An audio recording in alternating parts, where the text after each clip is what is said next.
민원연의 미디어 탈곡기.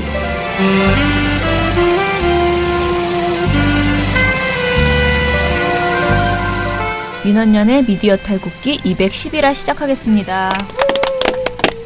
네, 안녕하세요. 저는 민원연에서 사무처장을 맡고 있는 김원경입니다. 미디어 탈곡기의 이장입니다. 네, 저는 부녀회장 배나은 활동가입니다. 네, 청년회장 이봉 활동가입니다. 우리 아빠는 슈퍼맨이에요. 종편 막말 패널들도 퇴출시켰고요. 보도지침 책도 만들었고요. KBS, MBC 적폐의 사진도 퇴출시켰고요. 언론교육도 하고요. 매일매일 방송과 신문을 감시해요. 너희 아버지 뭐 하시는데? 민원연 후원해요. 언론을 정상화시키는 확실한 길. 한 달에 10,000원 민원연 후원으로 가능합니다. 예, 어제 저희가 굉장히 재미있는 인터뷰를 하나 했거든요. 그래서 미디어 탈곡기가 조만간 대박이 날 것 같은. 어제 인터뷰를 한 기자께서는 그거를 장담을 잘 못하시는데요. 그건 그 사람의 생각이고요. 저는 잘 될 거라고 생각하고 있습니다. 저희가 다음 주 중에 한겨레 사람면에 미디어 탈곡기가 인터뷰 기사가 나갈 예정입니다. 네네. 청취자 여러분들께서도 관심을 가지고 지켜봐주시고. 네. 이렇게 뭐라 그러지, 누구에게 조르거나 압박하거나 해달라고 하지 않았는데 스스로 알아서 찾아와 주셔서 저는 나름 보람 있다고 생각하고요. 너무 감사했습니다. 예. 좀 재미있는 사람들은 아니지만 아무튼 저희들 이야기를 엮어서 어찌됐든 결론적으로는 미디어 탈곡기가 많이 홍보가 됐으면 좋겠다. 사실 저희보다도 저희 그 탈곡기를 좋아하는 많은 분들이 그 얘기를 진짜 많이 하시잖아요. 탈곡기 순위 떨어지는 거를 굉장히 안타까워하시고, 오히려 저는 연연해하지 않는다고 계속 말하는데 오히려 여러분들이 이건 너무 아깝다, 많은 사람이 들어야 된다, 그런 얘기 많이 하시는데, 예, 덕분에 좀 더 홍보가 되었으면 좋겠다라는 생각입니다. 어제 또 저희 좋은 보도 시상식도 있었는데, 네. 제가 그동안 겪었던 참석했던 많은 이달의 좋은 보도 시상식 중에 어제가 가장 재밌지 않았나. 네. 그런 생각이 들 정도로. 네. 일단 왜냐면은 MBC가 사상 최초로 상을 받기도 했고, MBC가 또 이제 파워프에 처음으로 상을 받는 거라 본인들이 굉장히 기분 좋다는 게 눈에 보였어요. 네. 막 인증샷 찍어가시고. 네, 엄청 사진 많이 찍어가시고 굉장히 기분 좋아하셨습니다. 아무튼 기자들께서. 그래서 취재 뒷이야기도, 이건 물론 이제 회사마다 조금 분위기가 있는 것 같아요. MBC 기자분들은 거의 오프 더 레코드가 없습니다. 저는 경험이 없어서 제가 계속 물어볼 정도로 이거 나가도 되는 거, 저 인터뷰 기사 쓰는데 이거 나가도 돼요? 괜찮대요. 한번 나가서 머리에 박아봐야. 네, 그래서 굉장히 재밌는 이야기, 취재 뒷이야기 많이 들려주셨고, 저희 노하우가 되게 많이 공개가 됐어요. 네, 그래서 MBC 법조팀의 취재 노하우가 상당 부분 노출됐고. 아니지, 누가 오프 더 레코드 하기로 했잖아. 그거 하나는 오프 더 레코드인데 나머지 부분은 본인들이 어떻게 이렇게 취재, 아무튼 저희가 기사가 나갈 예정이니까 아주 재밌습니다. 막 한겨레 21 기자들도 야 이거 빨리 저장해놔. 야 이거 빨리 머리에 기억해놔라. 이거다. 예. 그리고 한겨레 21도 또 어제 공교롭게도 한겨레 21이 상 받은 게 방송계 적폐를 고발하는 보도여가지고 한겨레 21 기자들이 MBC 기자들한테 되게 미안했어요. 엄청 미안해하는 특이한 그림이 또 나왔습니다. 심지어 MBC는 보고서에도 거론이 됐죠. 이거 꼭 안 썼다고. 그래서 MBC 기자들은 또 계속 반복해서 이거 저희가 진상조사 중이다. 이거를 포함한 모든 이 비정규직 문제를 계속 또 이렇게 해명을 하는. 그 기자분 잘못도 아닌데 사실. 이렇게 아무튼 재밌었습니다. 재밌었어요. 예, 그래서 거듭 우리 시상식이 굉장히 유익하다는 그런 생각이 들었고요. 그리고 어제 MBC 보도에서 나가는 바람에 어제 뉴스데스크에도 보도가 됐어요. 저희 시상식이. 네, 여기저기서 MBC에도 이제 민원연이 등장했다, JTBC가 아니고 이런 얘기들을 막 하시더라고요. 저녁에 보니까. 근데 좀 많이들 놀러 오세요, 그 시상식에. 그리고 요즘 세상에 그런 내용을 우리끼리만 이 좁은 방에서 듣고 마는 게 너무 아깝다라는 생각이 좀 들더라고요.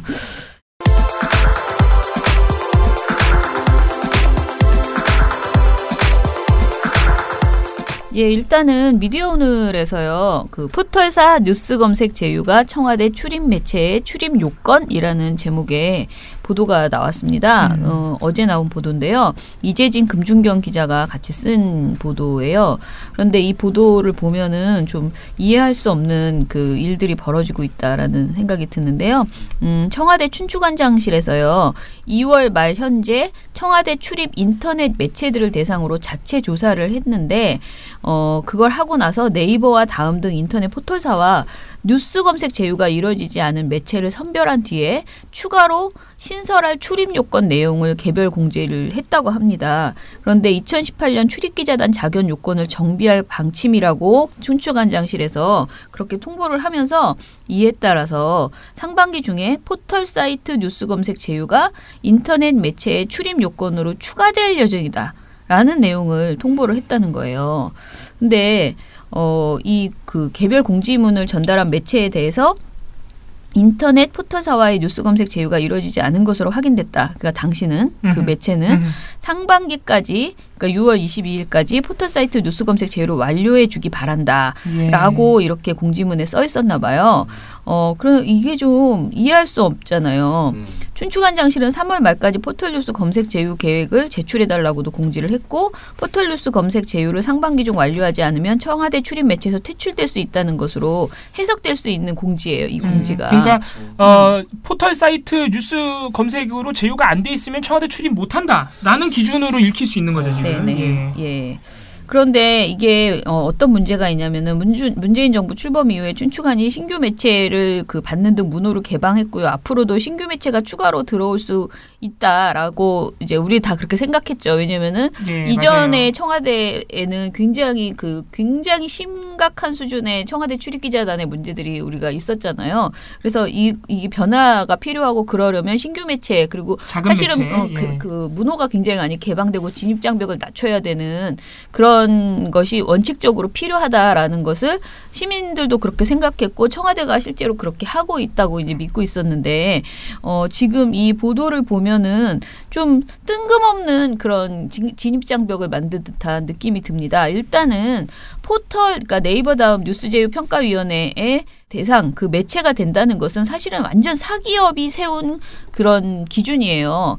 그 업체 사기업 포털에 내가 제휴를 꼭 하고 싶지 않은 의도적으로 그게 뭐 인기가 있든 없든 간에 나는 안 하고 싶어라고 할 수 있거든요. 실제로 대한미디어 중에는 일부러 제휴 신청을 하지 않는 곳도 있습니다. 그리고 이제 여기 기사에도 보면 백악관의 경우에 1인 미디어 매체에게도 취재를 개방하고 있다. 그런데 청와대가 오히려 언론의 진입장벽을 높이고 이렇게 굳이 그런 뉴스 제휴 그 제휴를 해라라고 하는 것 자체가 무슨 남이 장사를 도와주겠다는 것도 아니고 굉장히 그렇죠. 좀 애매한 소리라는 생각이 들어서 이거는 아니다라는 생각이 들고요. 이 기사만 봤을 때는 이 청와대에서 보낸 개별 공지라는 것이 부적절하다 이렇게 판단이 됩니다. 그런데 제가 그래서 이 기사 완전 전적으로 이 기사를 가지고 이 기사만 믿고 청와대가 이것을 확정했다라고 또 보기는 어려운 것 같아요. 청와대가 고려하고 이 보도에도 고려하고 있다. 이런 방안을 이렇게 돼 있지 확정한 건 아닙니다. 네. 그래서 청와대 춘추관에서 굉장히 여러 가지 이 자신들의 청와대의 그 기자를 어떻게 운영할지에 대해서 이제 고민을 하고 있다는 흔적으로 보이고요. 그런데 어찌됐든 이 지금 말하는 이 포털 사이트 뉴스 제휴 검색 이것이 굉장히 주요한 그 요건이 되는 것은 적절치 않다. 재고해야 한다라고 생각을 합니다. 그래서 청와대에서 좀 더 현명한 그리고 굉장히 그 원칙에 맞는 그런 새로운 가이드라인을 좀 잡아줬으면 좋겠다라는 생각입니다. 지금 주광덕 의원의 형 그 사망 사건에 이게 보도가 대해서 너무 많이 나오고 있어서 너무 과잉되고 있어서요. 저희가 보도 양상을 간단하게 이야기를 하고요. 주의를 요청하는 그런 내용을 전해보도록 하겠습니다. 네. 27일 오전 9시 30분경에 경기 구리의 한 아파트에서 주모 씨가 숨져 있는 것으로 동생이 발견해서 경찰에 신고를 했다고 합니다. 근데 이제 구타를 당한 흔적이 있고 흉기에 찔린 흔적이 있어서 타살을 당한 것이 아니냐라는 이제 경찰이 의심을 가지고 현재 수사를 진행 중이라고 해요. 근데 얼핏 보면은 그냥 일반 사건 사고 보도니까 별로 주목할 건수가 없을 것 같은데 이게 어마어마하게 보도가 됩니다. 아까 말씀드린 것처럼 이분이 주광덕 의원의 형이기 때문이죠. 이게 사실은요 실검에 올라왔어요.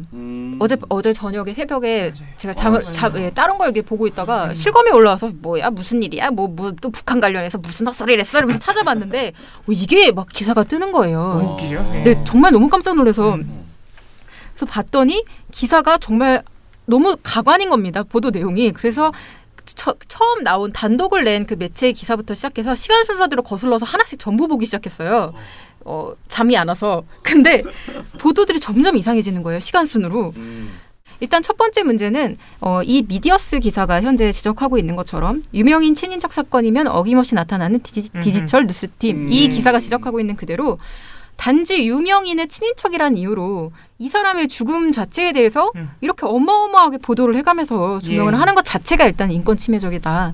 그런 생각이 좀 든다는 거죠. 그러면서 무슨 양상이 반복이 되냐면요. 이렇게 보도가 많이 되면 각 그 언론사별로 조금 더 눈에 띄어야 되죠. 그렇기 때문에 정보를 추가해요. 이게 지금 어뷰징 상황이기 때문에. 그렇죠. 어떤 매체는 흉기의 길이를 처음으로 말을 합니다. 그리고 어떤 매체는 피가 얼마나 낭자했는지 표현을 덧붙입니다.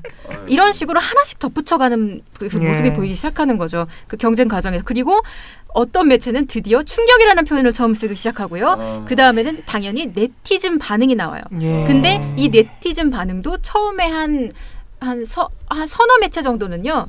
그 네티즌 반응을 서로 우라카이예요. 똑같이.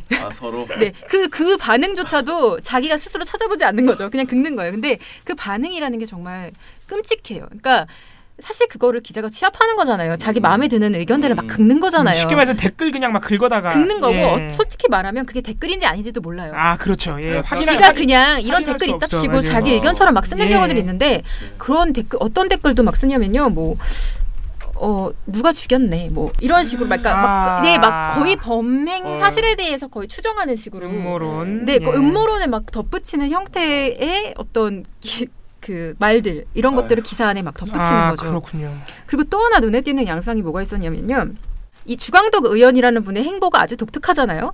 사실 제가 아까 말씀드린 것처럼 이분 하면은 북한 관련된 말씀을 또 하셨겠군 이런 생각이 드는 분이에요. 이번에도 당연히 그 김영철 오는 것과 관련해서 왜 왔느냐 하면서 막 농성을 하셨던 대표 주자분 중에 한 명이거든요. 근데 이런 분의 친형이 그렇게 되니까 관련 보도에 이 정보가 같이 따라붙는 거예요.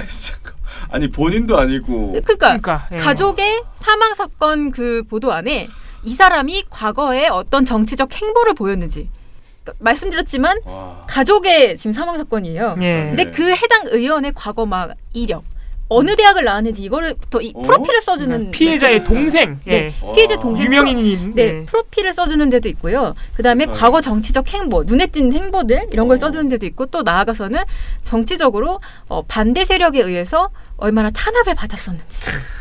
이런 걸 써주는 매체도 있습니다. 북한에 대해서 어떤 주장을 했었는지. 그리고 조선일보가 이걸 보도할 때는 좀 다른 매체랑 다르게 어떤 걸 써주냐면 주광덕이 지금 그 북한 관련해서 농성을 열심히 하고 있는 의원이라는 점을 명시를 해줍니다. 보도하는. 그러니까 근데 그거랑 그런 정보와는 사실 아무 상관이 없죠. 이건 그냥 사건 보도인 거예요. 이분이 사실상 주광덕 의원하고 연관이 돼서 이 죽음을 맞이한 게 아니잖아요. 아직은 아무것도 밝혀진 게 없는데 너무 엮어서 이렇게 보도를 하고 있는 상황들. 우리가 쉽게 볼 수 있는 보도들의 제목만 봐도 너무 이상해요. 친형 사망한 주광덕 의원, 문자폭탄 1만 통 받기도. 이런 거. 네, 그리고 예를 들면 이런 거죠. 주광덕 의원의 친형 사망 이러면서 원한을 샀나? 막 이런 제목. 근데 아무것도 밝혀진 게 없어요. 경찰 수사가 아직 안 됐어요, 제대로. 경찰들한테 이렇게 기자들이 취재 전화를 해서 물어보면 경찰 대답들이 다 따옴표 대답이 이거예요. 아직 아무것도 모른다. 그냥 의심이 되는 정황이 이거 있는데 진짜 아직 수사를 진행을 안 했다. 딱 그거예요. 그 대답이에요. 근데 거기다 대고 되게 어떤 매체는 벌써 미스테리라는 표현을 씁니다. 죽음에 대해서. 네. 그래서 지금 거의 또 미쳐 날뛰기 시작했다. 그런 생각이 들어서요. 이거는 좀 아니지 않나. 이게 인권 침해뿐만이 아니고 이건 도대체 불필요한 정보가 너무 많아요. 네. 그래서 이 부분에 대해서는 앞으로도 사실 이게 과거에도 그랬고 앞으로도 그렇고 계속 반복될 예. 것 같은 좀 걱정이 들어서 유명인의 지인이 이런 사건 사고를 당했다는 이유만으로 그렇죠. 예. 그래서 이거는 좀 한번 꼭 짚고 넘어가야 되지 않을까 싶습니다. 예. 우리가 자꾸 범죄 보도에 대해서는 뭔가 기준이, 그러니까 가이드라인이 필요하다라는 얘기를 계속 하는데 사실 이게 근본적으로는 경찰이 수사 내용을 너무 많이 오픈하고 있고 이게 브리핑을 통해서 그리고 아니면 이제 경찰이 말하지 않아도 몰래 말해도 기자들이 막 귀대기를 하던 뭘 하던 해서 이제 뭔가 정보를 캐내서 단독을 하려고 하는 과잉 그 욕구가 있는 거잖아요. 근데 일단 제가 아까 나은 씨한테 이제 보내드린 거는 경찰이 가지고 있는 뭐 기준 같은 게 있어요. 인권 보호를 위한 기준, 준칙 같은 게 있는데 이건 경찰청에서 인권 보호를 위한 기준이거든요. 근데 거기에 보면은 수사 사건의 언론 공개 기준이 있는데 경찰관은 원칙적으로 수사 사건에 대해서 공판 청구 전 언론 공개를 해서는 안 된다. 그런 내용이 있고요. 그럼에도 불구하고 공공의 이익 및 국민의 알 권리 보장을 위해서 특별히 해당되는 경우에는 공개를 할 수 있다. 근데 그 특별히 해당되는 게 3가지인데요. 중요 범인 검거 및 참고인 증거 발견을 위해 꼭 필요하다고 인정되는 경우, 국민 의혹 또는 불안을 해소하거나 유사 범죄 예방을 위해 특히 필요하다고 인정되는 경우, 기타 공익을 위해 특히 필요하다고 인정되는 경우, 이런 경우에만 이제 그 언론 공개를 할 수 있다는 거예요. 수사가 진행 중인 사안에 대해서 언론 공개를 하는 경우에도 객관적이고 정확한 증거 및 자료를 바탕으로 필요한 사안에 대해서만 공개해야 되고요. 개인의 신상 정보 등이 기록된 모든 서류 및 부채 등은 외부로 유출되지 않도록 보안 관리하여야 한다라고 했어요. 그리고 특히 언론 공개를 할 때에도 절대 공개하지 말아야 되는 게 있습니다. 범죄와 직접 관련이 없는 명예, 사생활에 관한 사항은 절대 경찰이 하면 안 되고요. 보복당할 우려가 있는 사건 관계인의 신원에 관한 사항, 범죄 수법 및 검거 행위에 관한 자세한 사항. 그러니까 이것도 하면 안 되는 거예요. 근데 다 한 것 같아요. 그렇죠. 우리 지금 그동안 얼마나 다 했는지 살면서 보여드릴게요. 그동안 우리가 살면서 굉장히 이런 내용이 많이 있었죠.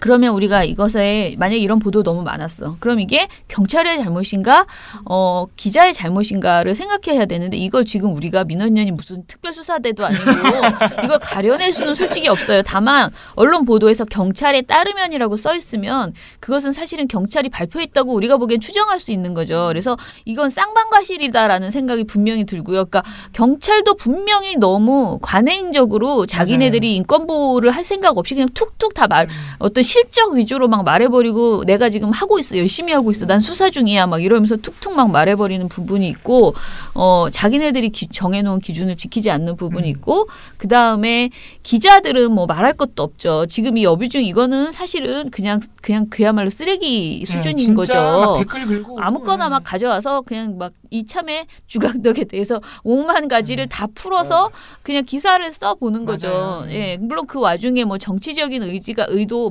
뭔가 이것을 가지고 정치적으로 뭐 자신들에게 유불리한 식으로 풀어나가려고 하는 것도 있지만 저는 그것보다는 정치적 고민보다는 그냥 상업적인 이유, 어뷰징을 끌어보려고 하는 그러니까 그 클릭 장사를 하려고 하는 그런 태도에서 많이 발생한다라는 생각이 들어요. 그래서 전반적으로 범죄보도 가이드라인을 이제 뭐 재정비해야 될 필요는 있는데 기본적으로는 이게 거의 다 사실은 다 사문화되어 있는 거죠. 규칙이 있어도 아무 소용이 없어요. 지금 경찰의 언론 공개 기준이 이게 다 규칙이 있는데 이렇게 완전 사문화 이거 일상적으로 어겨주고 있어요. 네. 경찰이 공판 전에 못 밝히게 돼 있는데 거의 모든 사건을 공판 전에 다 브리핑합니다. 친한 기자가 캠으로 보면 맞아요. 전화로 알려주는 거예요. 그러니까 굳이 브리핑을 안 해도 기자들이 전화해서 좀 알려주세요 하면 관행적으로 그냥 다 알려주는 거예요. 네.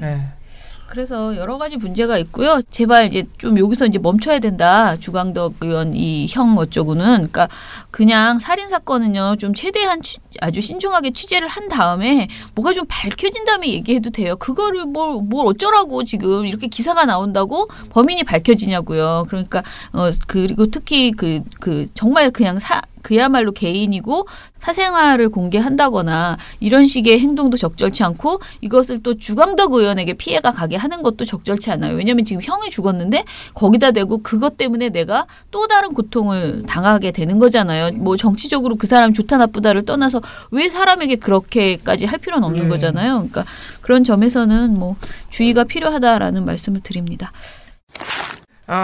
그 민주당이 정부 여당의 개헌안, 이 개헌안 가지고 지금 난리죠. 자유한국당하고 바른미래당은 다 반대하고 있죠. 이 정부 여당의 개헌안 관련 가짜 뉴스를 배포했던 박근혜 씨 측 변호인, 박근혜 씨 측 변호인을 비롯해서 악성 댓글 49건을 추가로 고소하겠다고 어제 밝혔습니다. 사실 민주당이 아시겠지만 민주당이 꽤 오래전부터 사실 대선 즈음부터 이 가짜 뉴스에 대해서 대응을 하고 있었어요. 그래서 지난달 29일부터 한 달간 서울지방경찰청에 접수한 고소건만 해도 425건에 이른다고 합니다. 네, 그래서 보면은 지금 제가 말씀드렸던 박근혜 씨 변호인의 이 사안은 뭐냐면은 그 박근혜 씨 민사소송 대리인 중에 도태우 변호사라는 분이 있대요. 이분이 서울 미아동에 있는 한 교회에서 강연을 했는데 어떤 취지의 주장을 했냐면 민주당이 지방분권이라는 이름 아래 고려 연방제를 도입하려고 한다. 고 주장했습니다. 또 구체적으로는 어떤 식의 주장이 또 있었느냐면은 정부 여당은 90가지 조항을 개헌하겠다고 안을 냈는데 이러한 연방 음모는 자유통일을 가로막으려는 북한이 오래도록 기다려온 일. 자유민주적 기본 질서를 삭제해서 국채를 변경하려 한다. 양성평등을 폐기해서 결혼과 가족제도를 파괴하려 한다. 사람 중심 구호 아래 주체 사상을 확산시키려 한다고 주장했습니다. 강연했습니다. 심각하죠. 일단 기본적으로 민주당이 밝힌 바에 따르면 민주당이 냈던 헌법 개정안 관련 안에는 이런 내용이 단 한 자도 포함되어 있지 않습니다. 그래서 일단 이거를 고소를 한 상태입니다. 이건 뭐 어떻게 논평하기가 어렵죠? 네, 고소했으니까 응당한 처벌을. 좋은 결과 기다리겠습니다. 예. 간단하게 제가 말씀드릴게요. 저희가 이미 전달해드린 바 있는데 그 유명한 KBS 일베 기자 아시죠? 2015년에 입사를 했고, 근데 이분이 얼마 전에 원래 KBS 신입 기자들이 꼭 1년 동안 지역 순환 근무를 하게 돼 있는데 이분이 사실 입사한 지 꽤 됐는데 횟수로 4년 차니까 이제 와서 지역 순환 근무를 돌게 됐다. 이 소식을 저희가 더 전해드린 바 있습니다. 그래서 이분이 실제로 춘천방송 초원국에 발령을 받았습니다. 22일부터 발령을 받아서 이분은 42기 기자인데 43기 후배 기자들과 함께 이 신입 지역 순환 근무를 시작하게 됐습니다. 그 이유는 이분이 입사했을 때 일베에서 어떤 활동을 했는지 드러나가지고 KBS 내부는 물론 시민사회에서도 엄청난 반발이 일었습니다. 그것도 뭐 한 10년 전 활동이 아니고 입사 1년 전 정도에 했었던 거죠. 네. 그래서 거의 뭐 입사 직전까지 활동을 한 것으로 보이는. 그래서 엄청난 반발에 직면하자 KBS가 보도 업무에서 배제했습니다. 그래서 당연히 지역 순환 근무도 할 수 없었던 거죠. 지역 방송국 근무도. 근데 이제 조금 여론이 잠잠한 것 같으니까 지역 순환 근무를 시킨 겁니다. 다시 보도국으로 발령을 낸 겁니다. 그래서 이제 춘천 방송국, 춘천 KBS에서 일하게 됐다. 그래서 우리 춘천 지역에 계시는 우리 청취자 여러분들은 주의 깊게 KBS 뉴스를 좀 봐주시기 바랍니다. 조심하십시오. 예. 사람이다. 예. 그래서 지금 춘천 KBS 기자들은 만약에 이 기자가 사고를 치면은 KBS 본사가 책임질 거냐? 그쵸. 왜 이런 시련을 우리에게 터넘기느냐라고 강력하게 반발하고 있는 상황입니다. 어제 소식을 전해드렸죠. SBS 보도국에서 제작하고 있는 프로그램 뉴스토리. 이게 매주 토요일 날 나오고 있는 프로그램인데요. 여기에서 작가진이 대거 교체됐다라는 소식까지를 전해드렸습니다. 근데 이제 작가들 입장에서는 부당해고다. 라고 얘기를 하고 있는데 SBS 입장에 나와서 이 소식을 좀 전달드리려고 가지고 와봤습니다. 23일 뉴스토리 작가진은요. 보도국 기자 측에서 시사성을 강화해 과거 뉴스 추적, 그러니까 이게 20분으로 구성된 두 개의 코너를 1시간으로 제작하는 개편인데요. 처럼 만든다면서 짧게는 6개월에서 5년간 일했던 시사작가들을 하루아침에 잘랐다.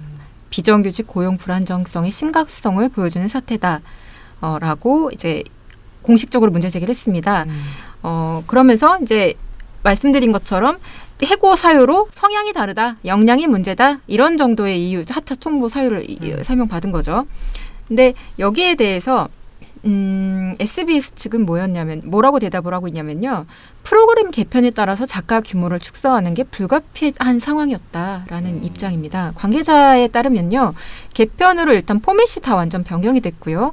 현재 기자 1명, 작가 1명의 팀 시스템을 기자 2명의 작가 1명 시스템으로 바꾸면서 작가의 숫자가 절반으로 줄 수밖에 없는 구조가 돼버렸다라는 것이죠.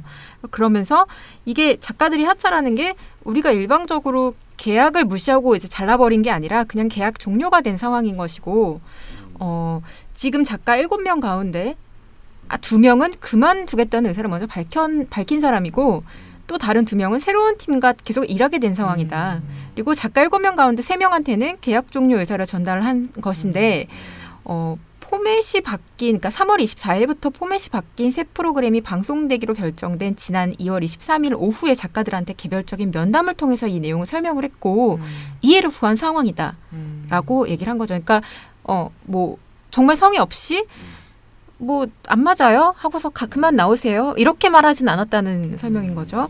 그러면서 뉴스토리 개편이 지난해 12월부터 사실 나왔던 얘기고 이미 작가 VJ하고 계약을 맺을 당시에도 개편 가능성 때문에 계약 기간을 1월 2일, 3월 30일까지로 정해놨었다. 그렇고 개편이 있을 경우에 계약이 종료될 수 있다는 점도 계약 당시에 다 합의가 된 내용이다. 그러니까 계약대로 했다. 라고 얘기를 하고 있는 겁니다. 네, 근데 여기에 대해서 다시 반박이 나옵니다.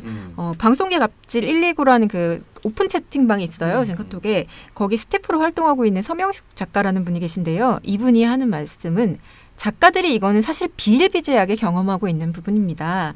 프리랜서의 이게 숙명이라고 사실 넘겨왔던 부분이긴 한데 이번에 사실 좀 부당하다고 느껴서 대응하기로 했다. SBS 해명은 지금 현재 한 해명은 실제 사실과는 좀 다르다. 그러니까 작가들이 현장에서 그 받은 그 대우하고는 다르다는 거죠. 다르고 일단 방송계 갑질 119 측은 해당 작가들과 법률 검토와 후속 대응을 준비하고 있는 상황이다라고까지 일단 입장을 밝힌 상황입니다. 뭐 법률 대응. 네, 뭐 진실 공방으로 가고 있는 것 같아요. 근데 글쎄요, 뭐.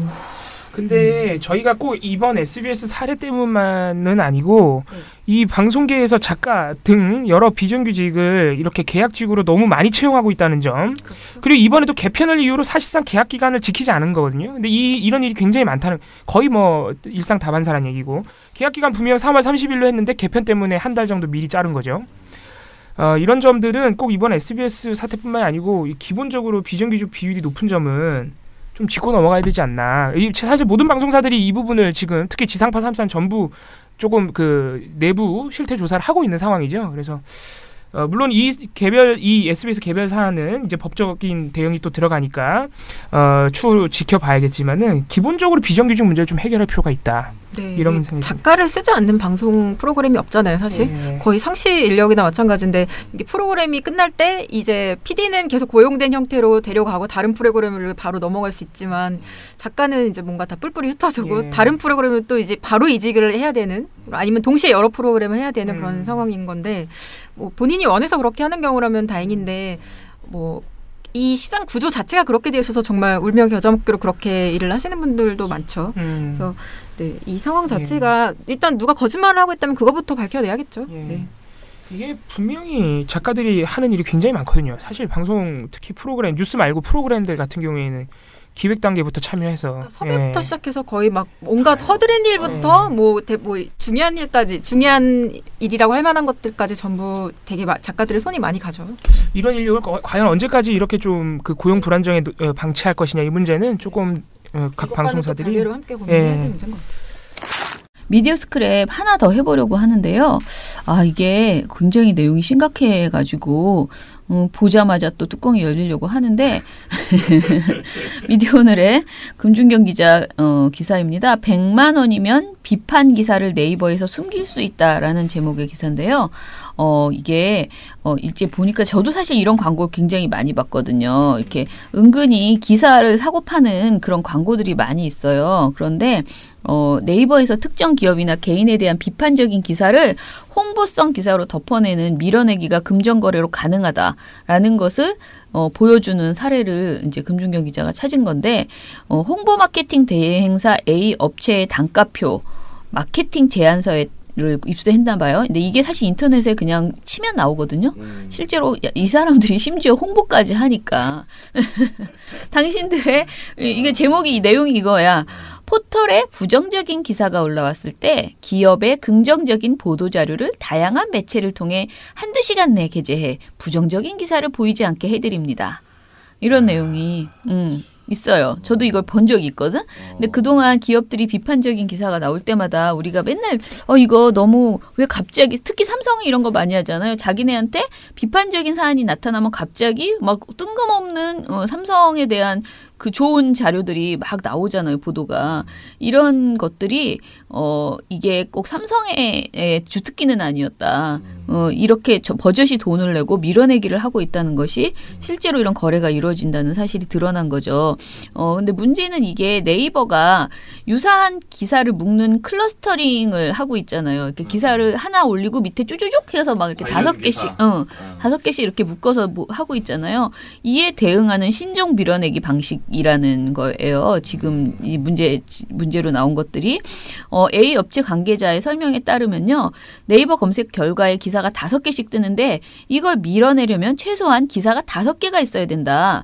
그런데 예전 같으면 그냥 어느 특정 작은 업체에다가 부탁해서 기사 하나 써줘서는 밀어내기가 안 되잖아. 그러니까 5개를 세트로 밀어내줘야 되는 거예요. 그러니 급하시면 예전에 썼던 보도 자료를 우리에게 주시면 그 업체에게 홍보 업체에게 주시면 우리가 그걸 지금 시점으로 내용을 손봐서 부정 기사를 밀어낼 수 있다. 기사는 건당 20만 원씩 받고 가격은 조율이 가능하다. 야간이나 주말도 가능하다. 언제나 기사를 보낼 수 있는 언론사 10곳 정도와 계약이 되어 있다. 야간이나 주말에는 건당 30만 원씩 받는다. 이렇게 설명을 했다고 합니다. 어쩌면 10곳. 좋아요. 네, 10곳이나 있다는 거예요. 그러면서 그 네이버 클러스터링에 대한 밀어내기가 가능하다는 그런 설명을 주절주절 했습니다. 클러스터링은 90% 정도 밀어낼 수 있다. 부정 기사가 클러스터링으로 묶여 있으면 클러스터링으로 밀어내야 된다. 참 다 맞는 말이지. 그래서 네이버에서 특정 기업에 대한 부정적인 기사들이 묶여 클러스터링이 형성되어 있는 상황이면 긍정적인 소식 A와 B를 각각 5건 정도씩 언론사에 배포해서 기사를 만들고 그러면 긍정적인 클러스터링 A와 B가 상단에 노출되면서 비판적인 기사 묶음 그 클러스터링 C는 결과에서 이제 밀리게 되는 이런 일을 한다고 합니다. 근데 더 웃긴 거는 A 업체는 클러스터링 밀어내기 노하우로 싼 매체 말고, 싼 매체, 그러니까 잘 모르는 인지도 낮은 매체 말고, 조선일보 같은 좋은 매체가 하나씩 있어야 클러스터링이 위로 올라간다. 또 같은 내용의 기사라도 다음날에 새로 올리면 같이 묶이지 않는다. 라면서 또 돈을 요구하는 것 같아요. 그죠? 조선일보도 한다는 거네. 그럴 수 있다는 거죠. 그런데 이 같은 밀어내기가 가능한 이유는 포털 제휴 언론사들이 돈을 받는 대가로 특정 기업의 긍정적인 보도자료 기사를 쏟아내는 창구로 전략했기 때문이다라고 하면서 얘기를 하고 있습니다. 그런데 실제로 이 A 업체 단가표에는요. 유령 매체부터 군소 매체까지 10만 원에서 30만 원대 기사 거래가 이루어지고 있다라고 써 있대요.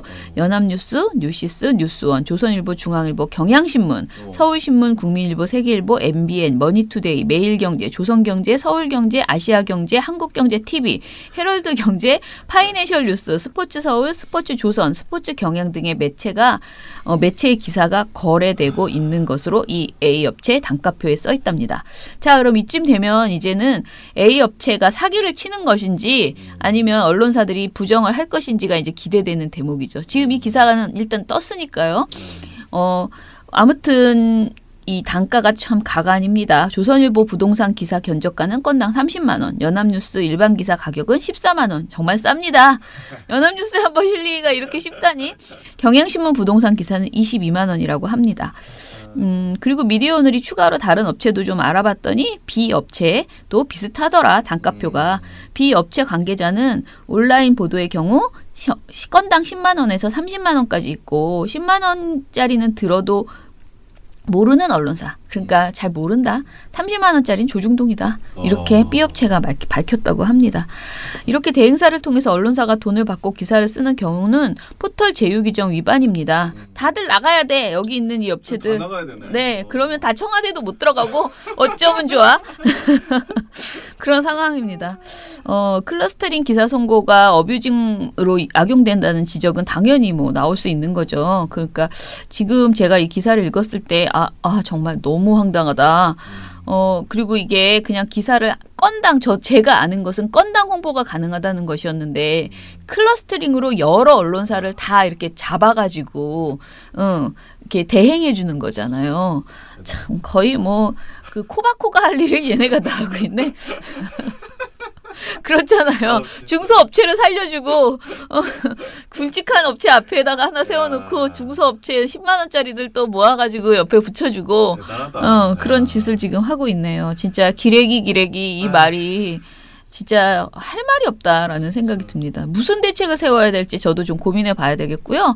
어찌됐든 이 인터넷 언론에 그러니까 어떤 뭐랄까 삽질 또는 이런 그 혼탁함 이게 정말 도를 넘어서고 있다라는 생각을 하는 그런 기사였습니다. 제가 사실은 늘 민원연이 다시 무엇에 집중해야 될까를 고민할 때마다 기사를 돈 주고 사고 파는 문제, 이것은 신문, 방송, 인터넷 모두 통틀어 다 여론 조작이고, 그리고 정말 이거는 대국민 사기다라고 생각하기 때문에 이 문제가 우리에게 어떤 이제는 예전 정권에서는 우리가 뭐 정권의 그 언론 장악을 굉장히 많이 대응했다면 지금은 이런 식의 자본도 아주 허접한 식의 이런 그 언론이 살아남기 위해서 그냥 하고 있는 이런 식의 행동들 이런 거를 잡아야 된다고 생각하는데 이게 이제 미디어오늘 이 기사를 보면서 이제 진짜 더 이상은 미룰 수 없는 일이구나 이 일이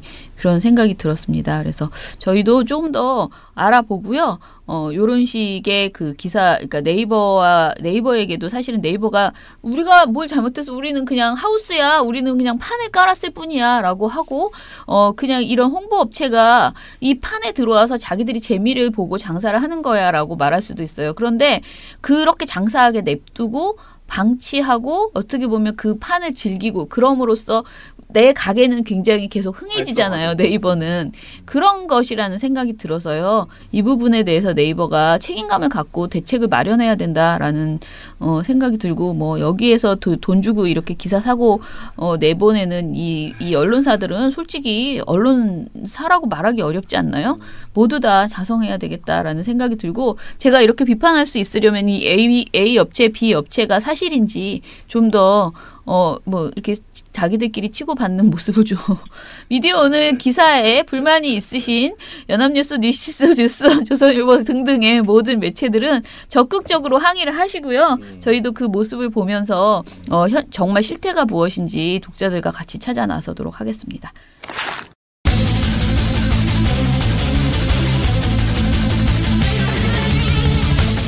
예, 그러면은 나쁜 보도 스크랩 해보겠습니다.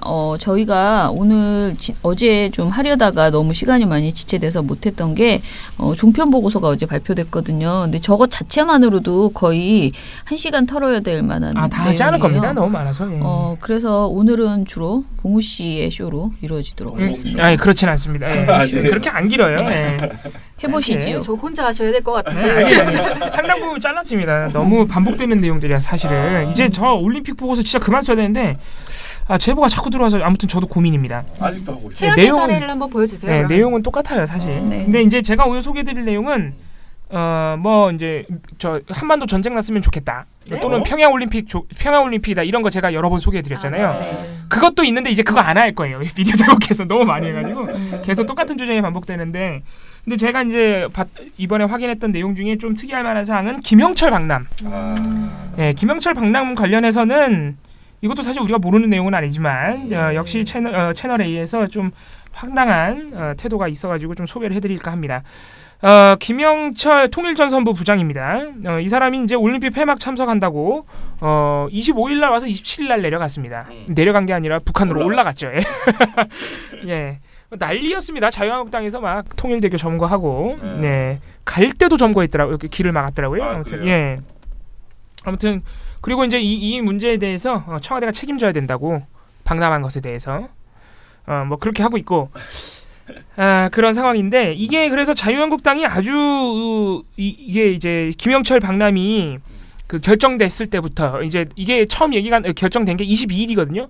그때부터 아주 자유한국당이 난리를 쳤습니다. 논평 내고 했는데 그 이제 자유한국당과 조선일보 이런 이제 이른바 보수 세력이 냈던 비판들이 뭐라 그럴까 공식적인 입장이라기보다는 그냥 욕설, 막말에 가까워요. 진짜요. 자유한국당 같은 경우 보면은 뭐라 그러냐면은 문재인 정부는 대한민국을 배신한 이적 행위를 했다. 주사파가 득세한 청와대가 벌인 일. 문재인 정부는 문외하 정부. 예, 뭐 이런 식의 워딩들이 있습니다. 그리고 뭐 조선일보도 비슷하긴 합니다. 조선일보도 26일 사설에서 전쟁이었으면 우리 군이 바로 발견하는 대로 바로 처단해야 될 대상이 김영철이다. 또 뭐 23일 일면 톱보도에서는 이번엔 천안함 폭침 주범이 평창에 온다. 뭐 이런 식으로 조선일보도 측면 지원을 열심히 했던 바 있습니다. 자, 이거를 채널A도 방송을 통해서 아주 전적으로 자유한국당 입장을 역성을 들고 나섰다. 이렇게 볼 수 있겠는데 이제 조선일보가 일면 톱보도부터 아주 아는 지면을 통해서 이 김영철 방남을 비판했던 2월 23일 이 채널A가 정치데스크라는 프로그램에서 이 이제 김영철 방남을 한 30분간 다룹니다. 이 프로그램이 1시간 정도 하거든요. 30분이면 프로그램의 절반을 이 문제에 할애한 거죠. 근데 놀라운 일이 있는데 30분 중에 17분을 자유한국당 주장에 할애합니다. 3분. 그리고 여당 입장은 5분밖에 안 돼요. 저 13분은 해야지. 자, 시간이 좀 남죠. 한 7분 남아요. 7, 8분 남아요. 자, 나머지 그 7분은 뭐냐? 통일부 비판. 아하, 그건 뭐 사실상 예. 22분은 자유한국당 입장을 대놓고 옹호하진 않았지만은 자유한국당 대신 통일부를 비판해줬다. 그리고 또 하나는 문 대통령이 예전엔 천안함 폭침이라고 안 했다. 예전엔 침몰이라고 했다. 이 두 가지 사안에 7분을 또 할애해요. 그러니까 사실상 24분 동안, 한 25분 동안 자유한국당을 대변한 거죠. 이거 여당 입장은 한 5분 다룬 거고. 여기서 더 재밌는 부분이 있는데 여당 입장 그 딱 5분 전할 때 내용의 한 3분 정도, 5분의 또 그 절반 이상의 3분 정도는 여당의 입장을 반박해요. 그런데 과연 25분간 자유한국당 입장을 대변할 땐 비판이나 반박을 했느냐? 안 해요. 열심히 증거를 덧붙여줘요. 기대하지 않았습니다. 네. 네. 자, 이렇게 되면 알겠다 이거예요. 뭐 채널A가 입장이 있을 수 있죠. 입장이 있을 수 있는데 이거 너그러워졌어. 아니 입장이 있을 수 있는데 아니 일단 25분인데 5분은 너무하잖아. 그렇지 않아요? 그게 입장이죠. 그게 입장입니다. 아니 방송의 기본은 반론권 보장이에요. 이거 몇 번 얘기해줘야 돼. 보도의 기본이라고 반론권 보장은. 25분인데 5분은 너무했잖아. 그리고 아니 왜 여당 입장만 주구장창 반박하고 야당의 입장은 그걸 또 안 해줍니까? 아무튼 이런 부분에서 채널A가 너무 좀 속이 보였다. 뭐 이렇게 말씀드릴 수 있겠고, 뭐 이 채널A가 25분간 이 자유한국당의 입장을 어떤 식으로 이제 좀 많이 응원을 해줬냐면은 김영철의 과거 도발 행각을 아주 성심성의껏 만든 표 그래픽과 함께 장황하게 설명을 해줍니다. 뭐 어떤 것들이 있냐면 천안함 폭침은 당연히 들어가고요. 이분이 예전에 했다고 추정되는 해킹들, 뭐 농협 해킹, 뭐 이런 것들이 있어요. 북한 해킹. 예, 이런 것들 쭉 써 있고, 그리고 연평도 포격, 그리고 지뢰 도발 사건이 있었죠. DMZ에서 이런 것들을 아주 이렇게 성심성의껏 표로 만들어서 쭉 해주고, 또 김영철이 과거에 어떤 위협 발언을 했는지 굳이 조선중앙TV 화면을 따가지고 또 보여줍니다. 그 유명한 서울 불바다 발언 있죠. 이런 거랑 묶어가지고 이걸 한 6분간 이렇게 쭉 김영철의 과거 행적을 설명을 해줍니다. 김영철 씨가 불바다 좋아해요. 아무튼 그래서 근데 이게 중요한 게 오케이 김영철이 불바다 발언한 것도 사실이고 강경 발언 많이 해서 이분이 대표적인 대남 강경파예요.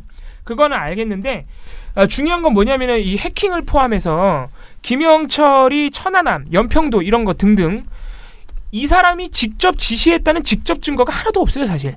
이게 전부 추정입니다. 그래서 중요한 게 뭐냐면은 특히 이 천안함 이번에 조선일보랑 채널A랑 동아일보랑 자유한국당이 극렬히 반대하는 이유가 뭐예요? 천안함 폭침의 주범이기 때문에 안 된다는 거잖아요.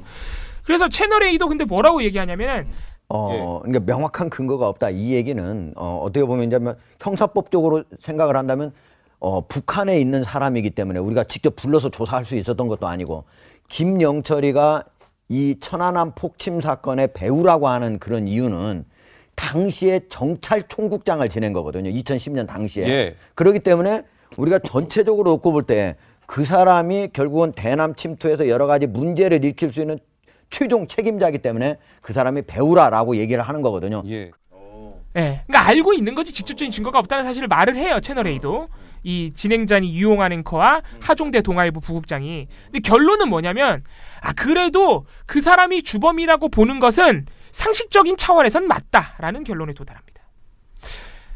아니 그러니까 알겠다고. 그거 이렇게 그러니까 상식적으로 추론하겠다 이거잖아요. 알겠는데 우리도 김영철이 그런 정황이 굉장히 짙고 의혹이 있다는 점을 우리도 알고 있습니다. 그런데 어쨌든 간에 직접적인 증거가 없고 추정의 근거임을 스스로 말하면서도 이런 식으로 결론을 내린 다음에 결국에는 자유한국당 입장이 맞다는 결론으로 가는 거예요. 자유한국당의 입장을 25분간 응원하고 있잖아요. 그래서 그런 부분에서는 조금 뭐라 할까요? 비약이 있다 이렇게 말씀드릴 수 있겠고 그리고 또 뭐 어떤 식으로 하느냐 통일부가 김영철이 제재 대상인 거를 잘 모르고 있더라. 이거를 또 한참 비판합니다. 그래서 이게 왜 나왔냐면은 국회 전체 회의에서 21일 전체 회의에서 이제 통일부 질의 때 그 통일부 장관이 나오잖아요. 조명균 장관이. 자유한국당 의원들 뭐 여러 가지로 아주 맹공을 퍼부었지만 뭐 김일성 가면 또 나왔어요. 이 전체 질의하면서 그만 좀 해. 아무튼간에 그 과정에서 이제 김영철이 그 대북 제재 대상인 걸 아느냐? 뭐 이렇게 물어봤는데 조명균 장관이 잘 대답을 못했어요. 그래가지고 엄청 자유한국당 의원들이 막 비판하는데 채널A 이 출연자들이 신난 거죠. 그래서 통일부가 이런 거를 잘 모르고 있다. 그래서 그래도 이제 하종대 동아일보 부국장 같은 경우에는 이거를 일정 부분 이해를 해줍니다. 뭐냐면은 북한이 갑작스럽게 통보를 했기 때문에 김영철이 방남한다는 거를 통일부 입장에서는 굉장히 사실 난처했을 것이다. 왜냐하면은 지금 이 대화 공세가 펼쳐지고 있고 오랜만에 평화 무드가 온 상황에서 싫어라고 하면은 굉장히 난감한 상황이고 그런 상황에서 시일이 촉박한데 그리고 이미 유엔이나 미국에서 대북 제재 그 예외 대상으로 평창 올림픽 기간 때 해주겠다고 한 상황에서 일일이 그런 유엔 대북 제재나 이런 부분을 검토할 시간이 없었을 것이라고 하종대 부국장이 얘기를 하긴 합니다만은 예 아무튼 이 얘기만 2번 해요. 근데 아무튼 그렇고 그리고 뭐 천안함 폭침 얘기는 계속합니다. 여기다가 천안함 유족의 인터뷰도 덧붙여요. 그래서 이런 과정을 거쳐서 자유한국당의 입장을 굉장히 장시간 동안 뭐랄까요 그 정당화해 주는 거죠. 그런데 재밌는 것은 제가 아까 말씀드렸다시피 민주당 입장을 비판을 하는데 제가 다른 건 다 필요 없고 뭐라고 비판하느냐면은 민주당이 2014년에 김영철이 내려왔을 때에는 새누리당과 조선일보 등등 보수 언론들이 환영했다고 비판을 하고 있는데 그거 잘못됐다고 반박을 해줍니다. 근데 이거 내용이 예상이 가시죠? 이거 조선일보가 어떻게 했는지 우리가 소개해드린 바 있잖아요. 조금 달라요. 조금 다른데 뭐라고 하냐면은 자 이렇습니다. 2014년과 지금은요. 장소는 다르죠. 2014년은 지금 강 기자 설명한 대로 판문점 우리 측 평화의 집이었고요. 이번에는 아예 뭐 남한 땅 깊숙이 들어오게 되는 것이죠. 깊숙이. 우리 땅이랑 똑같은 거 아닌가? 몰라요. 깊숙이와 깊이가 다른가 봐 땅에. 예. 그리고 목적. 2014년은 남북 군사회담이었고요. 이번에는 올림픽 폐회식 참석을 합니다. 국제적인 행사에 참석하는 것이고 그때는 김영철이 제재 대상이 아니었어요. 근데 지금은 김영철이 뭐 한국과 미국을 포함해서 31개국을 통해서 지금 제재에 올라 있더라고요. 좀 다른 점도 있어 보입니다. 이런 면에서 2014년과 지금은 다르다고 자유한국당을 대신해서 이렇게 반박을 해줍니다. 자 이게 조금 달라요. 조선일보하고는 뭐 이제 이분은 세세하게 장소의 깊이 이 남측 장소의 깊이까지 이렇게 따져주시고 이제 좀 세세한 부분이 다르긴 합니다만 뭐 전반적인 내용은 조선일보랑 똑같습니다. 조선일보가 2월 24일 날 사설에서 똑같이 했었죠. 뭐 남북 군사회담이었다 그때는. 근데 지금은 스포츠 행사다. 이러면서 이 채널A와 박람 목적이 다르다는 부분은 똑같이 얘기했지만 아무튼 채널A는 좀 더 세심했다. 이 박람의 깊이를 얘기해줬는데 그렇다고 해도 이건 말이 안 됩니다. 아니 판문점 남측에 온 거랑 평창에 온 거랑 그 위치에 따라서 천안함 폭침이 주범인지 여부가 갈립니까? 아니 이게 말이 안 되잖아요. 판문점에 오면은 천안함 폭침의 주범이 아니야 그럼? 아무튼 그러니까 말이 안 되는 소리야. 위협 인물을 이렇게 우리 또 깊숙한 곳에 예. 모실 수 없다 뭐 그런 논리 아닐까요? 아니 말도 안 되지. 판문점 평화의 집도 남한이에요. 말도 안 되는 소리. 그리고 또 하나 뭐 제재 여부가 다르기 때문에 뭐 그때랑 지금은 다르다? 제재 여부가 아니면 천안함 폭침의 주범이 아니에요? 이것도 말이 안 되는 겁니다. 지금 본인들이 주장하고 있는 논리의 핵심은 결국 천안함 폭침의 주범이라서 안 된다는 건데 그래서 그 2014년에는 그때는 주범 아니었냐 이런 비판이 나오는데 그때는 막 장소도 다르고 제재 여부도 달라 이런 식으로 나와버리면 다른 얘기라네요. 네, 스스로 이 논리가 굉장히 부실하다는 걸 인정하는 겁니다 사실은. 이상한 논리 갖다 예. 거지. 아무튼간에 그래서 채널A가 사실상 조선일보와 똑같이 이 자유한국당 입장을 대변하기 위해서 갖은 방법을 쓰고 있다. 네, 그래서 저는 뭐 이 정도입니다. 채널A가 이렇게 아주 편파적으로, 아주 노골적으로 자유한국당 입장만 옹호했고 민주당은 굉장히 조금 다르면서 비판까지 했다. 이게 사실은 꼭 김영철 박람이라는 이슈가 아니더라도 이런 식으로 보도하면은 굉장히 곤란한. 사실상 민주당 입장은 대변이 아니라 다뤄주질 않은 거예요. 이렇게 되면은. 그래서 아주 이것도 제보였는데 상당히 그래서 제가 사실 이게 보도랑 다르게 보도는 한 2분 안에서 편파성이 보여요. 한 특정 정당의 입장만 대변해주면. 그런데 이게 이렇게 1시간짜리 프로그램에서 야 얘네 너무 자유한국당 입장만 대변한다는 걸 캐치해내기가 그 방송을 다 보지 않는 이상 어렵습니다. 역시 우리 이 제보해주시는 시민들의 이 감각과 날카로워. 집요함이 제가 볼 땐 저보다 낫다. 저 같으면 이런 프로그램 안 보니까. 네. 제보하시는 분들 대단하긴 한 게 저도 방송 집에서 가끔가다 이런 거 보면 이게 일이 아니고 그냥 보려고 하면 한 10분 못 보겠더라고요. 맞아요. 10분 보다가 보면 너무 일단 재미도 없고 햇소리도 하고 막 집중력도 떨어지고 근데 그걸 어떻게 그렇게 집요하게 듣고 하는지 모르겠어요. 아무튼 굉장히 감사드립니다. 네. 보고서는 안 나왔는데 이게 뭐 너무 지나서 하면은 그러니까 그냥 간단하게 이상한 흐름만 말씀드리면요. 방송 같은 경우도 비슷하긴 한데 가장 큰 흐름은 그 천안함 폭침 타령 그 얘기를 제일 심하게 합니다. 예. 그리고 이걸 보여주기 위해서 두 가지를 이용하는데요. 하나는 그 유족분들의 항의 모습. 똑같네. 네. 채널A랑. 네, 그걸 얘기하고요. 그러니까 예를 들면 첫 보도로 유족 항의를 보여주고 그 다음에 한국당의 항의를 이어서 보여준다든가 이런 식이에요. 그거를 거의 매일 했다. 네, 이렇게 맞아요. 생각을 하시면 될 것 같아요. 그거고요. 또 하나 굉장히 특이한 게 있는데요. 회담이 진행되는 와중에 이런 얘기를 합니다. 아니 왜 회담 내용을 속 시원하게 설명하지 않아? 아주 김영철을 감금하고서 회담을 하는구만. 막 이런 지적을 해요. 이거 봤습니다. 네. 그러니까 사실 회담 내용의 중요도에 따라서 공개 여부를 결정할 수 있죠. 민감도나 중요도에 따라서. 그렇죠. 예. 그거는 결정하기 나름이에요. 근데 이거에 대해서 마치 공개하지 않으면 뭐 북한 인사를 감금한 것이다. 그러니까 감금이라는 표현을 정말 써요. 아 진짜? 네, 김영철을 보도에서? 감금한 것처럼 회담을 진행한다. 2월 26일 채널A 뉴스 AA. 자, 2000년 남북 정상회담 이후 북측 대표 자격으로 박람한 인사가 사실상 감금 상태에서 비밀 대화를 이어가고 있는 것입니다. 이게 지금 만약에 밖에서 막 사이좋게 악수하는 모습을 보면 미국의 심기를 건드릴 수 있기 때문이다. 막 이런 해설들을 막 내놓으면서 그런 표현을 쓰는데요. 네, 정말 이거는 이제 아무 말 대잔치다. 그런 상황이 지금 펼쳐지고 있는 것 같고요.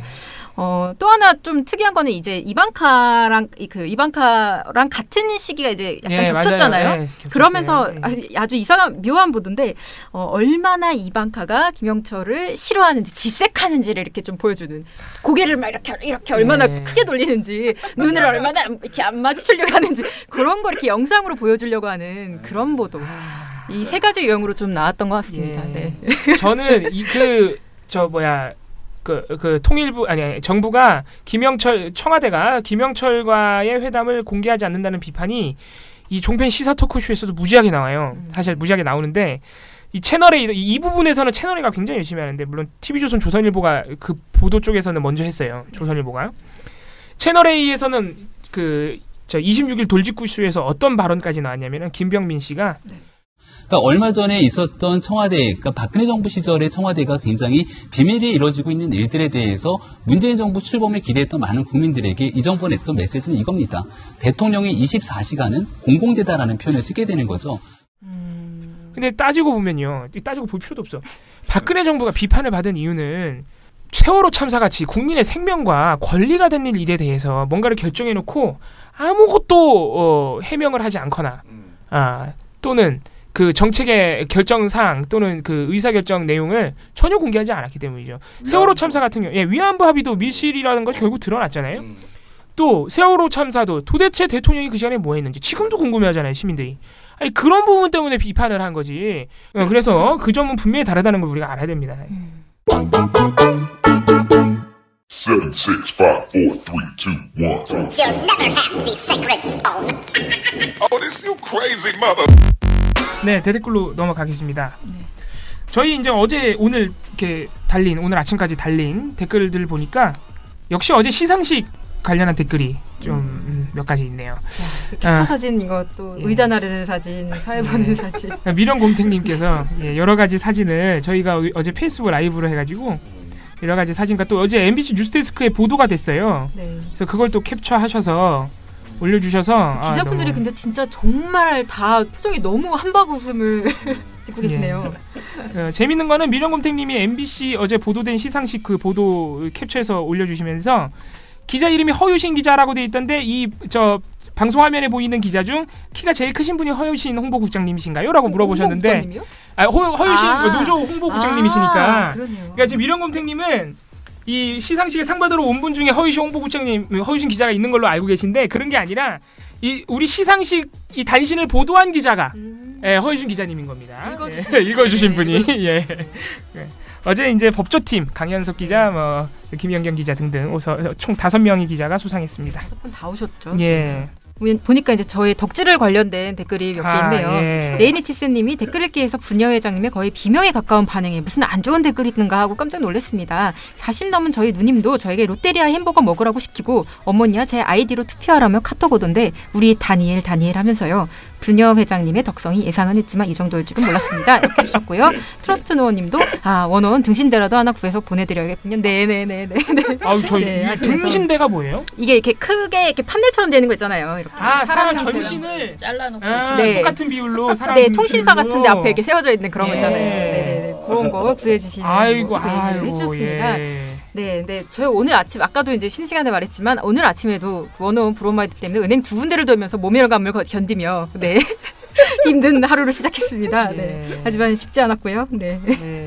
또 초장님께서도 하나 레이니 치세님도 댓글도 있고 떠도는 방랑자님께서 미디어 탈곡기 고생 많아요. 순위에 신경 쓰지 마시고 늘 힘차게. 조선일보 김대중 고문의 글은 나이가 들어서도 늘 쓰레기 같은지 냄새가 너무 독하다 이렇게. 아이고 격한 의견을 남겨주셨고 동의합니다. 레이니 치세님께서 어제 댓글을 좀 많이 남겨주셨는데 어제 뉴스에서 개그를 봤다. 평창올림픽 폐회식에서 남북이 따로 입장한 것에 대해 연합이 오보한 걸 중앙일보가 받아쓰고 그걸 JTBC가 팩트체크를 하는 황당한 상황이 발생했다. 그런 일이 있었습니까? 이게 무슨 얘기냐면은 이제 연합과 중앙일보가 특히 이 오보의 주역인데요. 남과 북이 개막식에는 한반도기를 들고 공동 입장을 했죠. 근데 폐막식에는 각자의 국기를 들고 따로 입장을 했어요. 이걸 연합과 중앙일보가 뭐라고 보도했냐면은 이 올림픽 조직위 관계자에 따르면은 남북 선수단 간에 미묘한 갈등이 있었다.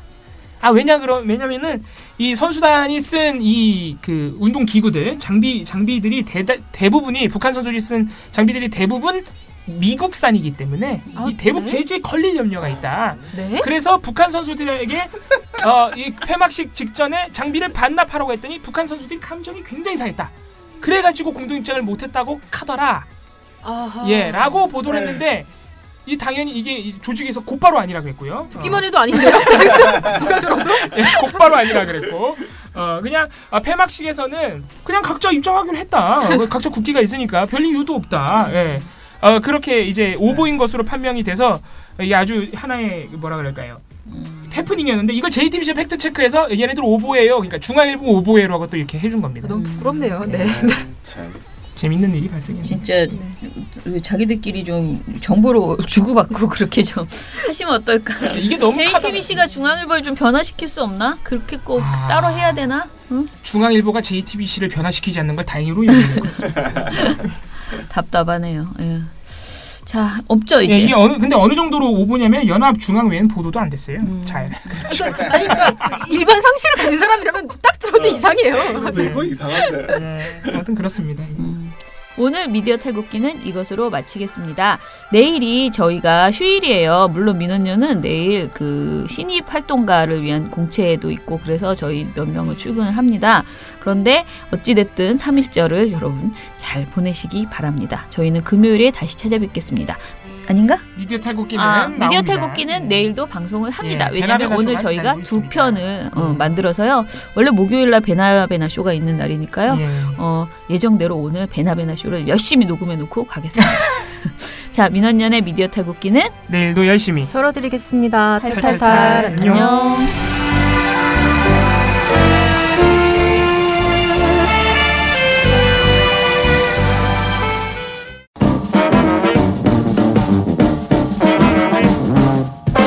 여러분, 미디어 탈곡기 잘 들으셨나요? 민원연은 1984년부터 우리 사회 언론 민주화를 위한 걸음을 우직하게 걷고 있습니다. 특히 왜곡, 편파, 막장 뉴스가 만연한 상황에서 민원연의 언론 감시 활동은 더욱 중요합니다. 민원연 회원이 되어 저희에게 힘을 주세요. 민원연 홈페이지 ccdm.or.kr에 오셔서 회원가입을 신청하시거나 02-392-0181로 전화 주시면 됩니다. 한 달 10,000원의 회비가 언론을 바꿉니다.